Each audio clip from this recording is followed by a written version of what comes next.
This is my custom Steam machine. It is bigger than the official one, but it is way more powerful. And honestly, I don't care. It brings me joy. It fulfills my main goal, which is convenience. I can play every recent game without ever seeing the graphics menu. I'm not using the latest and greatest tech in this. I'm just trying to enjoy the hobby I grew up with. I decided to go with the AM4 platform for this project. To this date, the Ryzen 5000 series has been an absolute joy to use. I could use newer CPUs, which I gladly have lying around as a small content creator, but DDR5 RAM has gotten so ridiculously expensive lately, without giving you anything in return, that I, for myself, decided to stick with what worked in the past. A Ryzen 7 5800X. Paired with my G-Skill Ballistics 32GB RAM kit, this will be quite useful for many years to come. Modern games demand more breathing room for heavy assets and textures, so 32GB will help preventing microstutters. Since this is DDR4 RAM, it is cheap enough to justify the upgrade. It's a great install it and never worry about it again upgrade. There is a huge misconception about SSDs out there. People buy the latest and fastest Gen 5 NVMe SSDs, while any Gen 3 SSD will do the job in a gaming rig. I have a Kingston NV2 with 1TB for this build. It's a Gen 4 SSD, but not on purpose. I got it used, and it was by far the cheapest I could find. I would never spend more than needed on an SSD for a gaming system.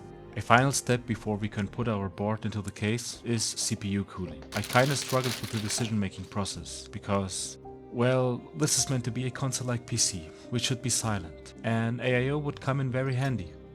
This cooler was only $30 and I had already made some good experiences with it. So if it gets too loud for my Steam machine, I might just swap it out. As you might have guessed, we are not using Windows for this PC.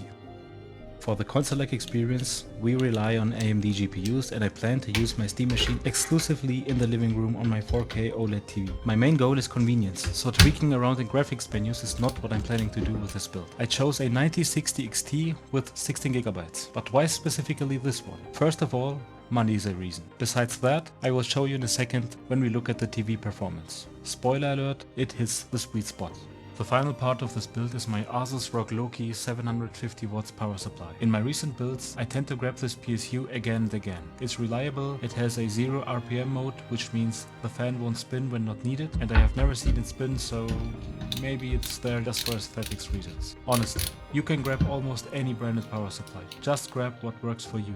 Well, maybe the 750 wattage is a bit overkill, but this comes back to convenience. I am seeing myself upgrading this PC in the future, but I for sure am not seeing myself swapping out the cables.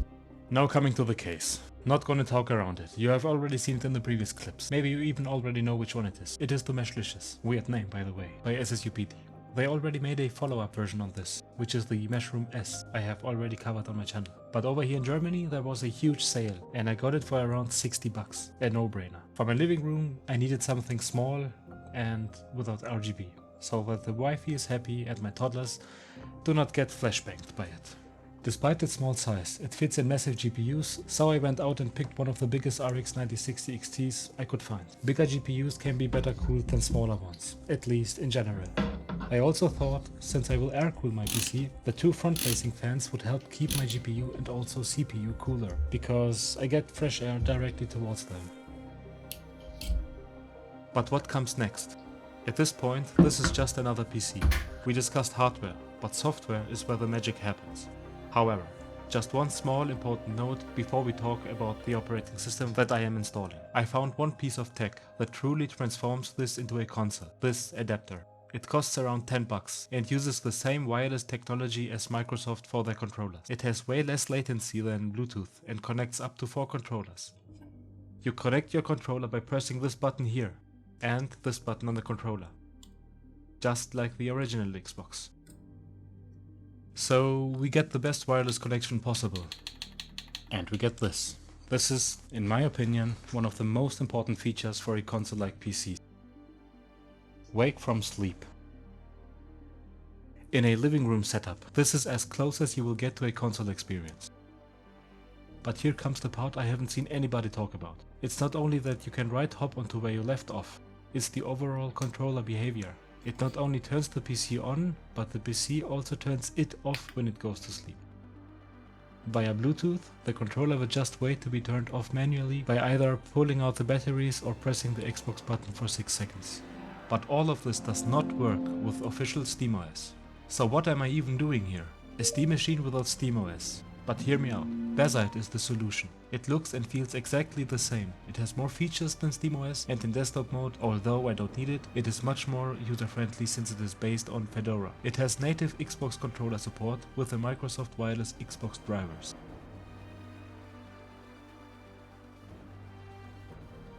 Enough talking about dry hardware and software. Now you know what I've built and what OS I am running. Let's talk about the experience and answer the question how I escaped getting tired from gaming and finally be able to enjoy it again. What you are seeing right now, to me, is a milestone in so many ways.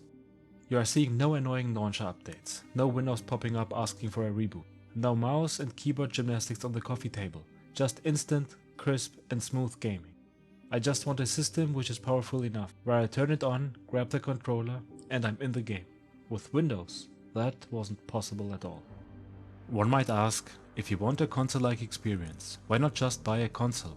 And that's something I really tried, but I just couldn't game, neither on my PC nor on the PlayStation. How often have I been debating on which platform to buy the next game, ending up either not buying it at all or buying it twice and getting into a psychosis, preventing me from even launching the game for once. All of that disappeared with my Steam machine. What also really pissed me off are the prices of console games. These are 2 games I just bought recently. Not the latest, but old enough to think they should be cheap. I paid like 15 bucks for these 2 games, and now look how much each of them are on the PlayStation Store. We are talking about a $100 price difference for 2 games. I didn't even buy those on a Steam sale, I just got them on a random day. Also, with Steam as the main front store, your whole Steam library lives with you, be it in your living room, on your office desk, or on the go on your handheld. Truly transforming Steam into an ecosystem that I really can't imagine myself without in the future. Now, a last but in my opinion, important discussion about the GPU. I stated earlier that the 9060 XT hits the sweet spot, but why so? On a TV, resolutions feel a bit different than on a monitor. You are sitting further away and the pixel density is much lower, resulting in a less crisp image. Of course, a higher resolution results in a sharper image, but isn't there like a limit? I find it hard to see a difference between 1440p and 4K.